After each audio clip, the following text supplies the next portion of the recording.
Hi, this is Peggy Rojas, host of Viviendo una Vida en Balance. Thanks for listening to the following broadcast on Public House Media. This is Madeline, host of Crowned and Dangerous here on Public House Media. Thanks for listening to the following broadcast on Public House Media. Once you are done with this episode, I hope you'll come back to check out my show, Crowned and Dangerous, where Jessica and I talk about our time in the pageant world. A new show comes out bi-weekly on Thursdays. Don't forget to subscribe on iTunes so you never miss an episode of Crowned and Dangerous. Thanks again for checking out the following broadcast on Public House Media. Last time on the Greg and Dave Show. I don't know what I'm saying here, featuring Dontae. I'm just saying, yeah. I'm just saying, Dave Show, edit this part out of the final product, please. Yeah.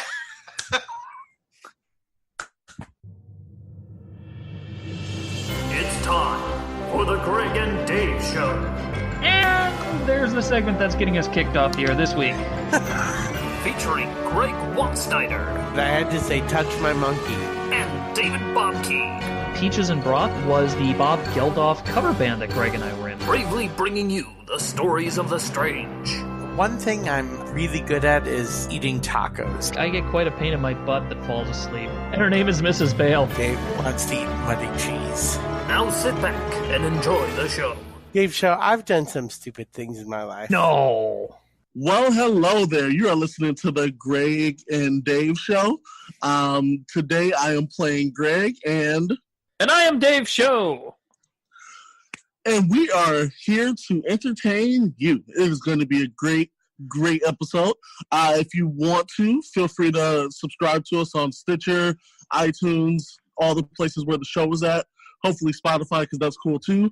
Check out Public House Media. That's where you can listen to all of the other podcasts that are out. There are a lot of great podcasts, not just ours, even though, we're probably top 20. Pretty much. But definitely feel free to check the others out because they have some really great episodes too.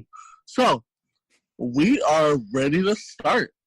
Yeah, and we are on the Spoofy, the Spotify. Some people call it Spotify, I guess. Yeah, I like Spootiffy. Spootiffy? Yeah, Spootiffy. Splutiferous. Ooh, I like that too. Faux shizzle. I don't know where I'm going with this. Mr. Bill, why am I talking in Ebonics? Is that even Ebonics? I don't even know. I'm so thrown off. Anyways, yes, for anybody who missed last week's show, the Greg has departed for a little while, which is this really awkward that we're still calling it the Greg and Dave Show, but we're working that out. We're working it out. I still like the idea of the Greg and Dave Show now with 15% more Dontae, but you gave them away my name. No, I thought we did that last week. Oh yeah, that's true. Dang it. Yeah, we said your name is Dontae 15% more. That is true. That is true. It's a weird last name, but it works well for the show. Yeah, it's phonetic. It's spelled phonetically. Yeah. So, anyways, yeah, as you said, we have a good show lined up here, even potentially a very good show, and I feel like this is sort of an almost fitting first story because our dear friend the Greg has departed us, and our dear friend the Greg is blind. I was going to say was blind, but he is blind. That didn't. Wait, he's blind? He is totally blind. That is crazy. You ever notice he walk around with that cane thing? And I thought he was just trying to be one of those cool old people. Oh, first time I met him, I thought he was just trying to get attention. Yeah, I hate people like that. Always like, I'm blind, I'm disabled, woe is me. Oh my gosh. Oh, the stories I could tell you. Hi, Greg, we know you're listening. We miss you. Anyway. That's why we're trying to tear you a new one. Anyway, our first story has something to do with eyes. Eyes. Eyes. And it comes from seafoodsource.com, the source for all good seafood news on the internet. Okay. And it saith here, seafood shop closed over googly eyes stuck onto fish. What? You know these little googly eye things? They've got like a little sticky back to them, I think. I used to stick those everywhere. Did you? Yes, when I was a kid, I would put them all over the walls, everything. I know there are people who go around putting googly eyes on inanimate objects just to make them look cute. Or True. Yeah, I think there's some website too. Will Wheaton's wife Anne started a website, I think, about googly eyes or some. I don't remember. Anyway, nonetheless, something I do know about is this story. It says here the government of Kuwait shut down an unnamed fish market after it was discovered that the store owner was sticking plastic googly eyes onto old fish to help them appear fresher. Now, number one, it says an unnamed fish market. Now, normally I want to jump in here and say it has a name. You know, it says an unnamed person. The person has a name. I'm wondering if this actually may be an unnamed fish market because it's, you know, just like one of those little markets somebody sets up on the side of the street. True. It could, yeah. So I guess maybe that's it. Second thing, how many people did this actually fool? I'm going to take a guess and say over the lifetime of it happening, I'm going to go with 5. 5 times. There you go. So jump on the Greg and Dave Show Facebook page, facebook.com/Greg Dave Show, and let us know how many times you think it worked. Or, even better, if you bought a fish in a Kuwaiti market. Let us know. Yes. If you got tricked. You got it home and its eyes fell out? Yeah. Ugh, I wouldn't eat that fish. So, I mean, googly eyes are just eyes, you know. I mean, they just don't work, and that's okay. Yeah. It's I wonder how you even fit that in to make it kind of, because I wouldn't think it would stick. I think you'd have to kind of stick it into the eye socket a little bit. Maybe it sticks on the eyelid. Wait, does that work? Does that mean that Greg has googly eyes? Dude, can you imagine Greg with googly eyes? He looked like Mr. What's that guy's name? Dr. Doom from Who Framed Roger Rabbit? So true. That would be crazy. Gosh. I didn't realize Greg looked so much like Christopher Lloyd until just now. Wow. That is, wow. I'm proud of Greg. Crazy. Wow. We need to make that happen. We do. That's a great Halloween costume. Yes. Oh, the Greg. Get on that. Like I said, we know you're listening. We will help in any way. Oh, totally. Totally. Oh, yeah. We had a story here. Okay. Yes. Yes. I forgot about that. Yeah. Almost lost track of that completely. The store's owner wanted to hide the fact that the fish was several days old. How exactly are you going to hide that fact? I mean, he was better off just putting a sign that says, our fish are fresh. I mean, then I guess you maybe get in trouble for other reasons, but, you know, fish that's several days old, it's outside, bound to get a little ripe, shall we say. That does not sound delicious at all. No, not so good. It says a customer uploaded a video to YouTube showing how the fake plastic eyes came off the fish when he washed it, Newsweek reported, and the video has become a viral sensation over the weekend. Wow. I love that this person didn't notice until they washed it. Like, I feel like at the point of you grabbing it and putting it next to water, you would be shaking it and notice the eyes. Like, what is happening? Yeah, I guess I got to give it to the guy a little bit now, because if it actually fooled somebody to the point where they had to get it home and wash it before they came out, okay. Yeah, that's true. He's pretty good at being deceptive, I guess. He is a real politician. Yeah. I mean, we try to be deceptive here on the show. And yes, getting people to listen. And so far, it's going all right. True. So, I'm revealing too many secrets. I should continue with the story. Some in the seafood industry are using the situation to their advantage. Quote, "That is why we are happy to have hashtag Monterey Fish procure the best seafood. We'll save the googly eyes for fun," tweeted Berkeley, California restaurant Picante Berkeley, referring to Monterey Fish Market, which has locations in Berkeley and San Francisco. Ooh, I might have to try that out. Yeah, it's very, they have a picture here, and of course we'll put this up on the Facebook site, and by we, I mean me. And I mean I, because it's the proper form of the word. Anyway, there will be a link to this on the Facebook page. Yeah. It's got a picture of the fish with the eye having already fallen off there. And just something about it seems too cartoony to me to totally fool me. But yeah. That's me.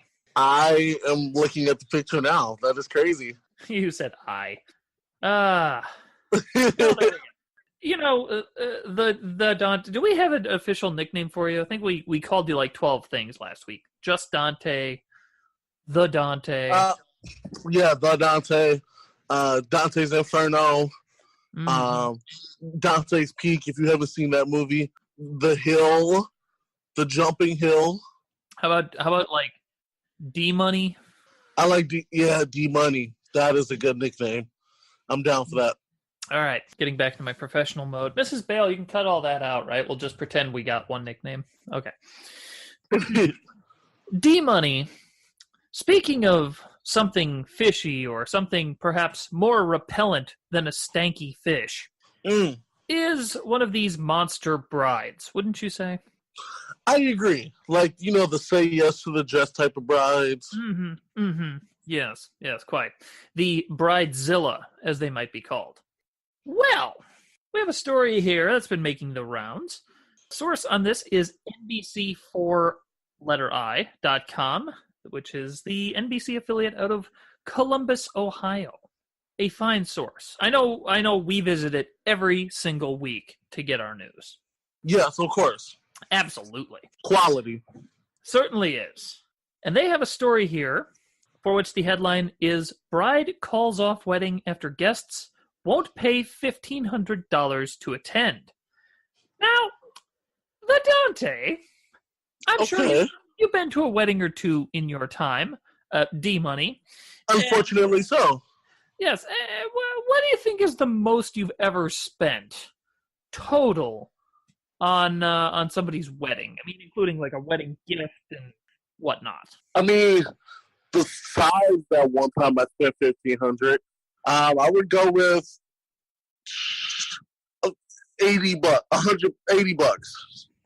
Maybe you said besides the gift, right? I'd say like total. Like if you're counting all the liquor you bought at the reception and the gift. Yeah. I was thinking like $20 for your typical wedding toaster, $20 for the amount of drinks I probably got, and then depending on maybe $40 for like a rental of some sort. Yeah, I'm just thinking myself here, like maybe $50 on the gift, maybe a couple bucks at the bar. Not that I even drink, but get a little something there. So maybe this fine ginger ale lemonade mix I'm enjoying now today. Some of them have really delicious appetizers. Sure. I mean, what else do you need money for at wedding? Really? I mean, maybe $35 for the dancers, all in one, of course. Yeah.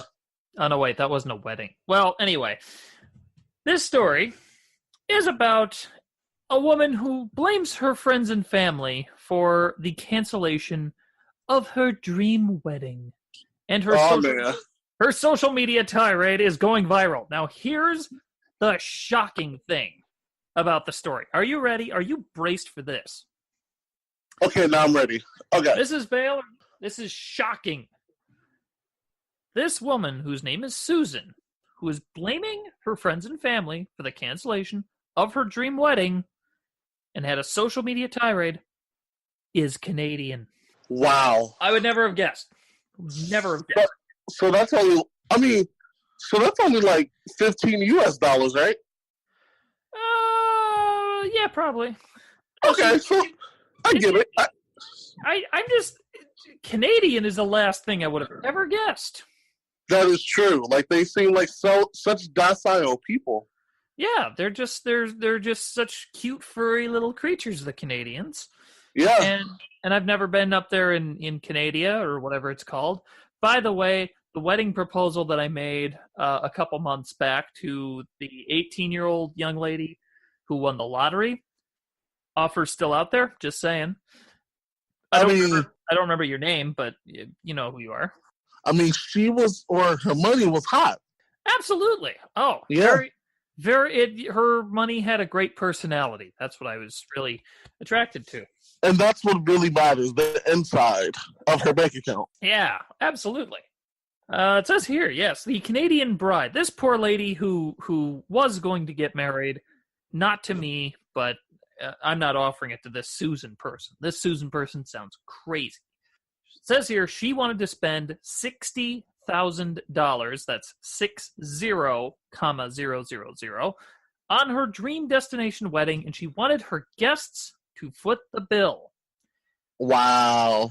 Quote, our dream wedding amounts to $60K, all included with flights to Aruba. All we asked for was a little help from our friends and family to make it happen. Susan wrote in the post. We'd sacrificed so much and only asked each guest for around $1,500. We talked to a few people who even promised us more to make our dream come true. Okay. Okay. I mean, I don't know that many statistics, but I mean, I can guarantee the average wedding cost is probably around 30 to 40K. Yeah, I can see if you got, if you're living fairly comfortably, you got good jobs, maybe this doesn't seem quite so crazy, but I think you and I kind of in the same boat on this. If you're going to come to me and say, hey, I want $1,500 for my wedding, I'm pretty much saying, number one, if you break up, do I get the money back? And number two, no. I would like, thank you so much for the offer, man. I really hope your wedding goes great. Unfortunately, $1,500 is just not what I have at this moment. Mm-hmm. But yeah, is there a promo code I can use? Exactly. Can we go on Amazon and maybe get a code there or get some kind of a Amazon Prime discount when I send you the money, or do you need it in cash? Not unmarked bills. If only this episode was sponsored by honey.com. Oh, honey.com. Do you know what that is? Yeah, that's the one that has like all the Amazon codes put in for you or something, right? Yeah, it does it automatically. Yeah, good service. I haven't used it yet, but I've heard good things. I haven't either, but I feel like I don't want to use it until they sponsor us. So we need to like hit them up and say, "Hey, what's up?" All right, so contact honey.com, everybody. That is on our list. And we need our viewers too to all send emails to the CEO of honey.com. Yes, tell them the Greg and Dave show with 15% More Dontae said stuff. And tell them that the name might change somehow. Never mind. You know what? Just do it next week. We're good. Yeah, true. Yeah, okay. We'll wait. We'll get back to them on that. She said, this Susan person, that her maid of honor pledged $5,000. What is this, PBS all of a sudden? She pledged $5,000? And her ex-fiance's family pledged another $3,000. Ex-fiance, he's so nice.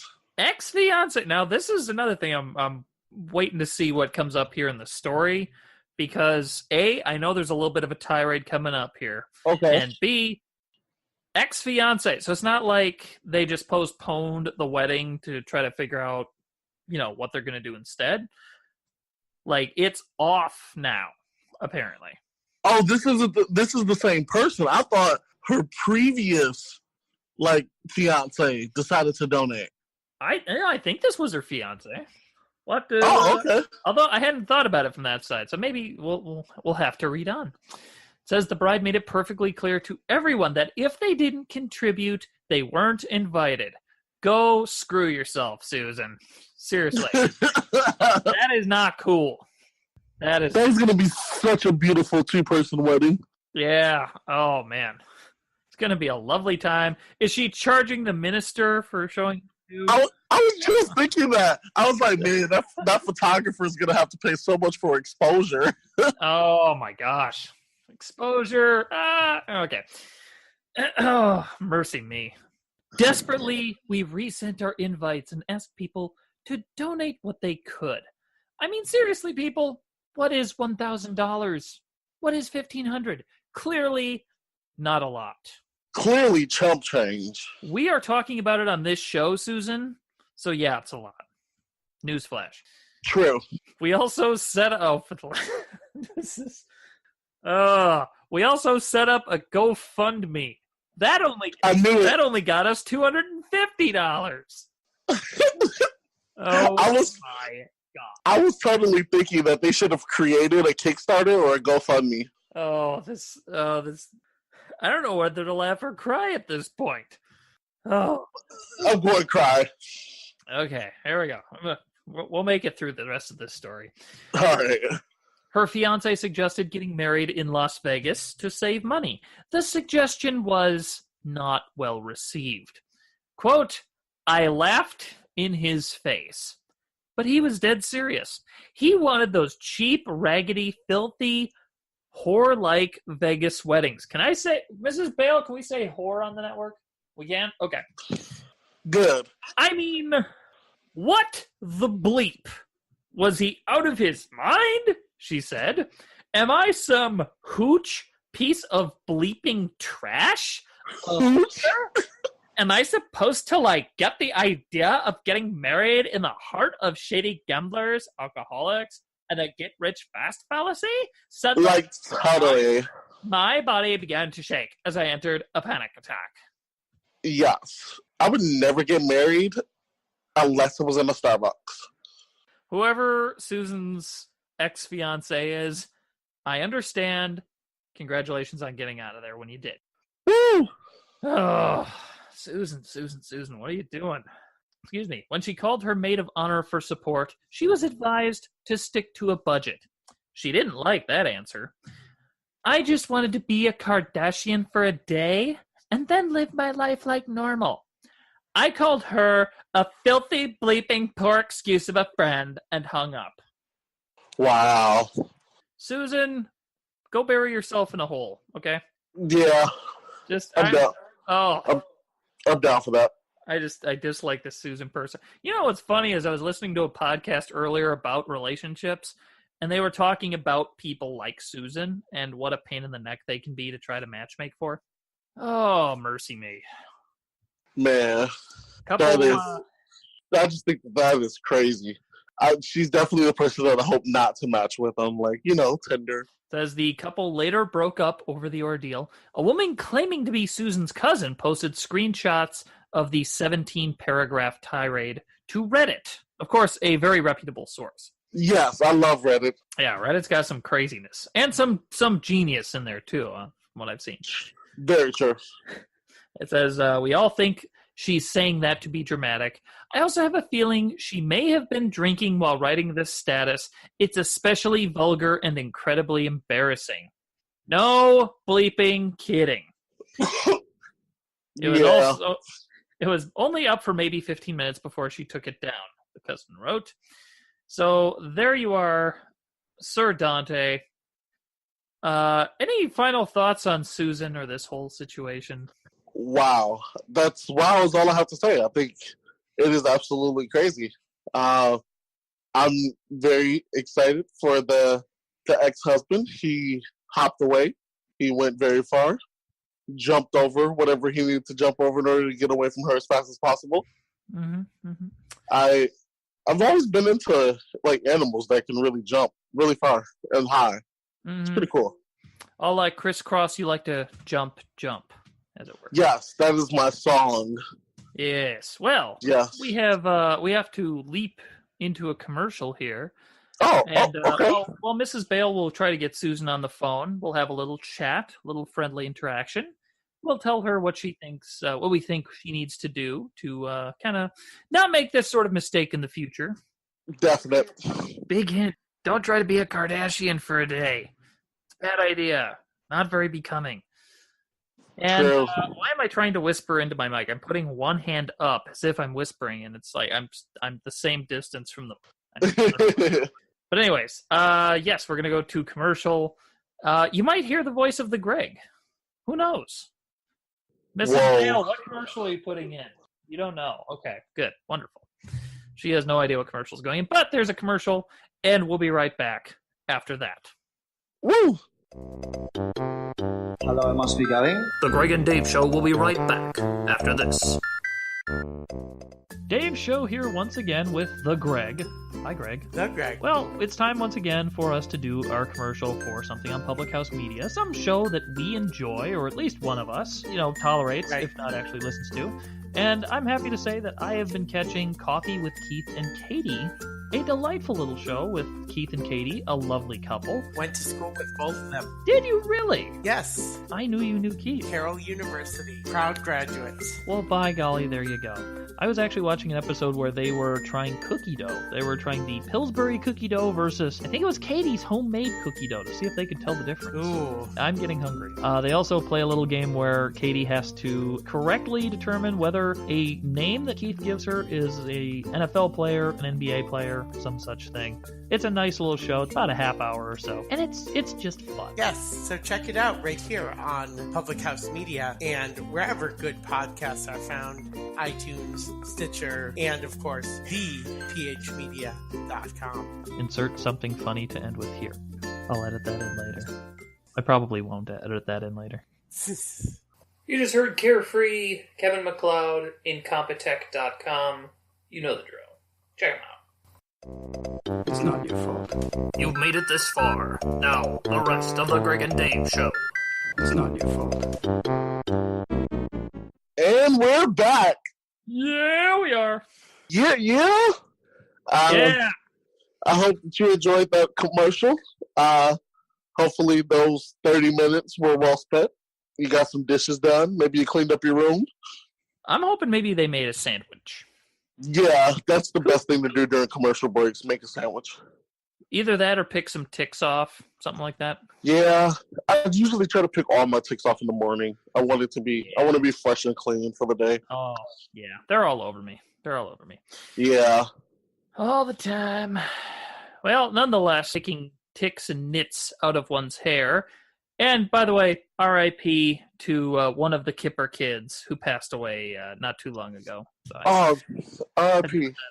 The good old Kipper kids. And the other one's still alive, I guess. So Harry Kipper died. Harry Kipper is still alive.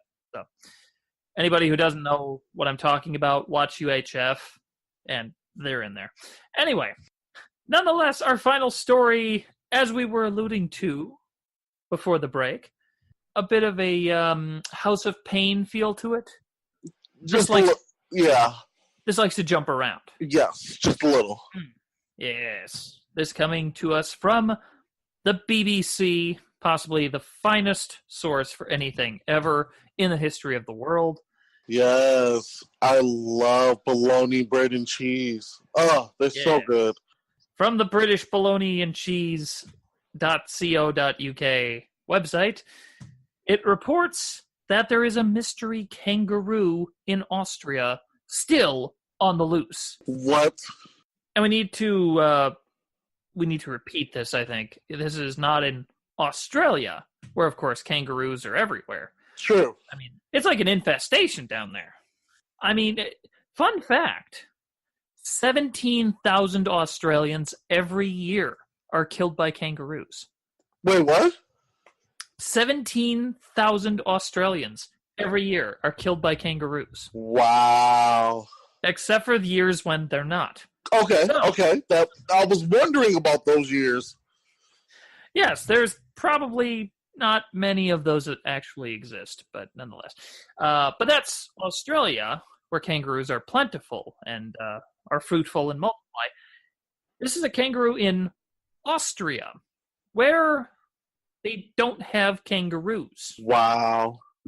So was there maybe one hopped over the border? Well, let's see what happened, if you will. It says Austrians often lament having their European country mistaken for Australia, which is 8,700 miles away, and a kangaroo sighting there may complicate matters. It says the animal, native to Australia, was spotted by residents in the forest and meadows near the small town of Kirchstag in northern Austria. Police confirmed multiple sightings over the weekend, but told the BBC on Tuesday the mystery marsupial remained at large. Wow. Very interesting. What the Dontae? You live out in Cali these days. Yes. Yes, which of course is shorthand talk for Caledonia, Wisconsin. Yes. And or not. But what would you do if you looked out your window and you saw a kangaroo? I would call the zoo and ask them, hey, did you lose a kangaroo by chance? Mm-hmm. And then they would tell me yes. I would take the kangaroo. I don't have a car, so I would call an Uber. We would get into a van, and then we would drive back. I see. I wonder what the rate is for a kangaroo in an Uber. Let me download the app. It's called Kuber. It's basically Uber, but for kangaroos. I imagine you have to jump through some hoops for that, huh? Yeah, they both drive and ride in these Kubers. You have to ride along in the passenger's pouch. Yeah, you never know what's gonna happen. Yeah. Oh, there you go. Get into that. It's fun. Yeah. Mrs. Bale, have you got one? Nope. Okay. Wow, that was rude. She pulled her mic out and yanked the cord out. So that was kangaroo. That was kangaroo. Amen. My word. Yep. Well, it says it sounds unbelievable, but it's true. A local police official who declined to be named told the news agency AFP. Now it says here, police official declined to be named. I believe he was already named, probably the day he was born. Maybe. I don't know how those Austrians are, though. That's true. Yeah, I know very little about Austria. Yeah, maybe, yeah. I think Schwarzenegger comes from there. That's about all I got. You said, actually, Dante, you would, D-Money, that you would call the zoo if you found a kangaroo. It says here, we have called all the zoos and kangaroo breeders around us. There are kangaroo breeders around them. Shocking. Okay. But it says they've called both, but no one is missing a kangaroo.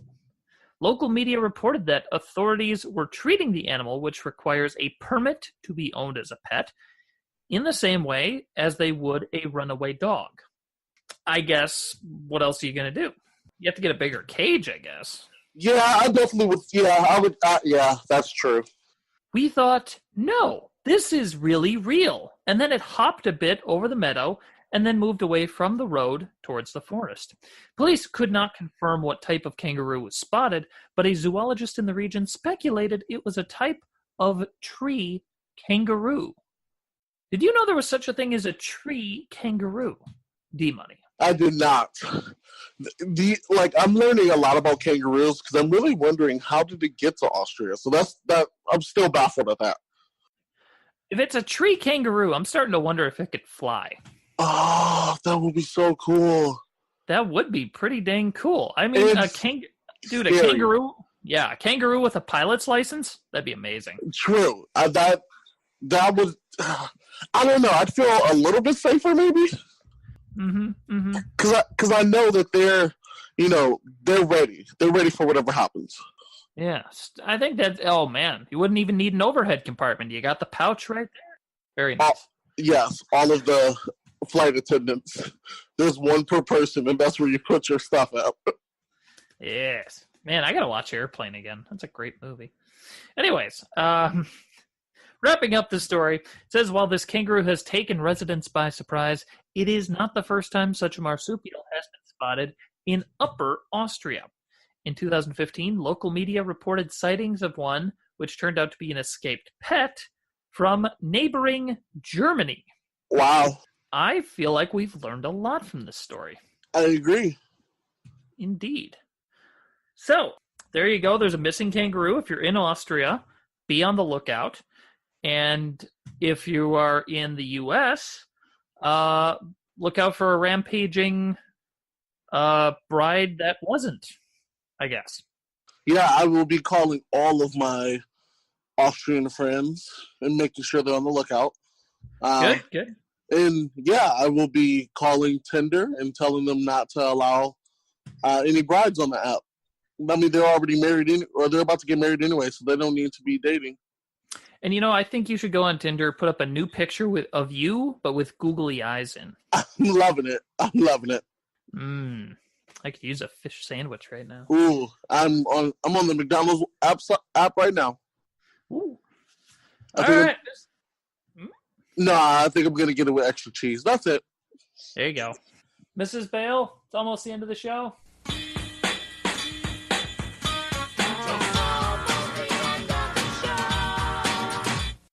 All right. Well, it's been our first full show together. It has. Without the Greg here. And I like it better without him. Yeah, it's that smell is gone. Yeah, it's so true. I didn't even want to mention that. Wow. I think, you know what, in fairness to the Greg, I mean, we tease, we kid. I know it wasn't the Greg that smelled. It was that big bag of dead birds that he dragged around. Yeah. It's like no offense, man, but you gotta let it go. Yeah, literally. Let it go and just bury the dead birds and all that. It was good fun for a while. Like, it was fun when we were, banging them against buildings and stuff like that, but now that we're adults and we have things to do, we can't always do that, Yep. We gotta move on from our dead birds sooner or later. Yeah, true. After all, Mrs. Bale did. She did. I'm a stronger person now for it. I've yet to meet her. Yeah, and it's weird because you're not that far away from her, but she's got she's got a fence up. Is she omnipresent? I just choose to believe that she is, because that way I'm not surprised by anything she does. Okay. It's just easier. That makes sense. Sense. Yeah. I'd rather overestimate her powers than underestimate, because I did that one time, and I learned my lesson. Mm-hmm. Oof, there was a weekend. Anyways, you've been listening to the Greg and Dave Show, now featuring 15% More Dontae. True. And we'll see if that sticks or something else. We're still figuring that out. We're working on it. We will work it out. And, of course, you can find us on Podcast Addict or Spotify or iTunes or Spoofy or Zeke's Discount Podcast Emporium. Oh, I like the sound of that place. That's a great one. That's a fantastic site. It'd be better if it existed, but, well, anyway, beggars can't be choosy. And, of course, we recommend people check out other shows here on Public House Media. Thank you, everybody, for listening, and we shall see you later. This is 15% More Dontae. And this is Dave's show. And we will catch you on the flip side. Yeah. Holler at you players. Woot. Hashtag. You've been listening to The Greg and Dave Show. The Greg and Dave Show theme is Take a Chance by Kevin MacLeod of Incompetech.com.